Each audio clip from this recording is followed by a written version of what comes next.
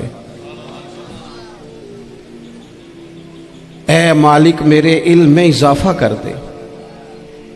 بہت ساری چیزیں ایسی ہوتی ہیں جن کی زیادتی ٹھیک نہیں ہوتی، وہ زیادہ ہو جائیں تو نقصان کرتی ہیں، لیکن علم ایک ایسی چیز ہے کہ جس کے بارے میں رب کریم نے کہا کہ محبوب آپ دعا مانگیں کہ آپ کو زیادہ علم دیا جائے۔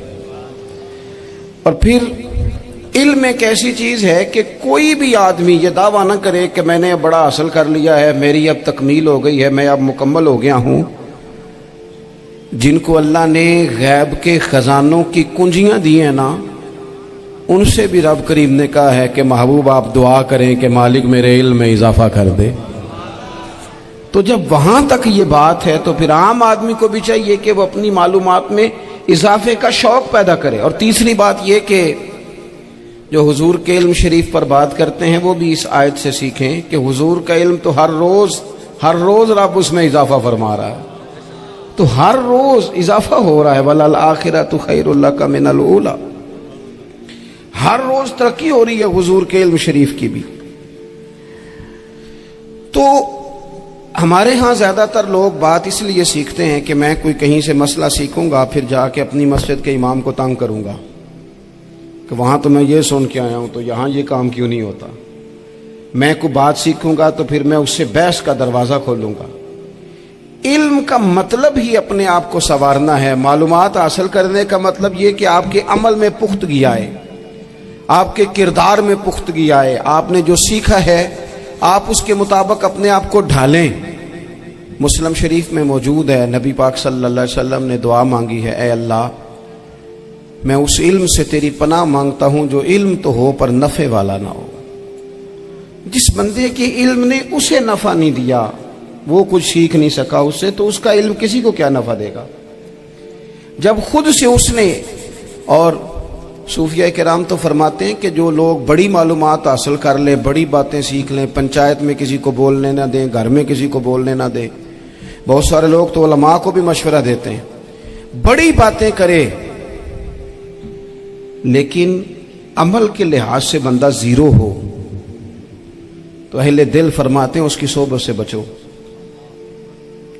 اسے بڑا پتہ ہے، بڑی باتیں آتی ہیں، بڑی باتیں کرتا ہے، لیکن گفتگو کی حد تک تو بہت بڑا ہے، عمل کے معاملے میں صفر ہے۔ بہت سارے لوگ مسجد کے حجرے میں میٹنگ ہو رہی ہوتی ہے اور وہ لمبی لمبی دلیلیں اور مشورے دے رہے ہوتے ہیں، نماز کا ٹائم آ جائے تو اٹھ کے چلے جاتے ہیں، کہتے ہیں میں اپنے محلے دی مسیتیں پڑھنی۔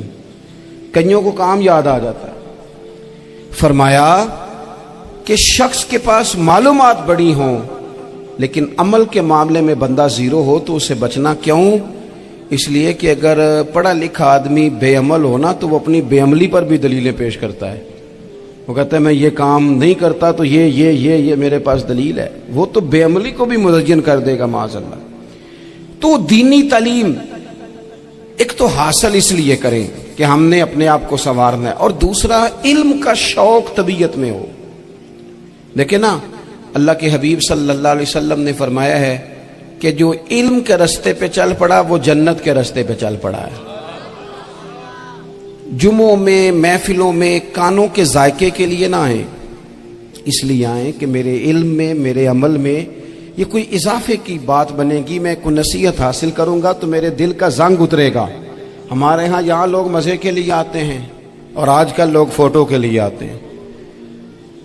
ان دو کاموں سے نکل کر خالص اصلاح کی نیت سے علم کا شوق، ہمارے ہاں تیزی سے ایک حرکت کی گئی، علماء کا وقار خراب کیا گیا اور لوگوں کو دینی علوم سے دور کیا گیا، اور اس میں بعض بیچارے واعظین اور خطباء نے بھی کردار ادا کیا جب جعلی پیر کی تعریفیں کھول کے کی، اور اسے پتہ نہیں کہاں تک۔ یہ اسٹیج ہوتے ہیں نا، ان میں کوئی بندہ اچھا لگے بھی تو اس کے لیے دعا کرنی چاہیے، تعریفیں نہیں کرنی چاہیے۔ تعریفیں اس کا کوئی فائدہ نہیں ہے اس کو. اس بندے کو تو دعا کا فائدہ ہے. اگر آپ کو اچھا لگ رہا ہے تو اسے دعا دیں, اس سے زیادہ کچھ نہیں کریں. اور ہمارے ہاں جناب وہ نقیب محفل بیچارے کی شامت آ جاتی ہے اگر تعریفیں تھوڑی کرے تو, کہتے ہیں انہوں تو نام ہی نہیں لینا ہوں. وہ بھائی اس کے نام لینے سے آپ کا قد اونچا ہوتا ہے. تو علم اور عالم ان دونوں چیزوں سے قوم کو دور کیا گیا. دینی تعلیمات کا فقدان ہے. جو میٹرک تک لوگ 60-70 کتابیں پڑھ جاتے ہیں انہیں بھی قرآن پاک ٹھیک سے نہیں پڑھنا آتا. دور کیا گیا. آپ مجھے بتائیے, چلیں ایک مسجد ہی آپ دیکھ لیں, اس مسجد کے اندر اگر ایک طرف ایک عالم دین مشکات شریف کھول کے بیٹھے ہوں, حدیث پاک کا درس ہو رہا ہے, یا بحر شریعت کھول کے بیٹھے ہیں, فقہی مسائل بیان کیے, اور اسی مسجد میں ایک بابا جی جبہ پہن کے تگڑا سا بڑی سی پگڑی باندھ کے اور 500 دانے والی تسبیح لے کے بیٹھے ہیں. اب ایک بندہ اندر آتا ہے تو وہ کدھر جائے گا, عالم کی طرف کہ بابا جی کی طرف؟ وہ کیوں جا رہا ہے بھلا بابا جی کی طرف؟ وہ اس لیے کہ ہم نے اسے یہ بتایا ہی نہیں کہ جس طرح سبحان اللہ سبحان اللہ سبحان اللہ پڑھنا عبادت ہے نا, اسی طرح دارابا پڑھنا بھی عبادت ہے. اسے ہم نے بتایا نہیں کہ جب تک علم کے رستے میں رہنا بھی عبادت ہے, جب تک اسے یہ سمجھ نہیں نہ آئے گی کہ جس طرح وظائف کی کتاب پڑھنا عبادت ہے اسی طرح مشکات شریف پڑھنا بھی عبادت ہے. چھیتی بانی میں طبیبا نیتا میں مر گئیاں,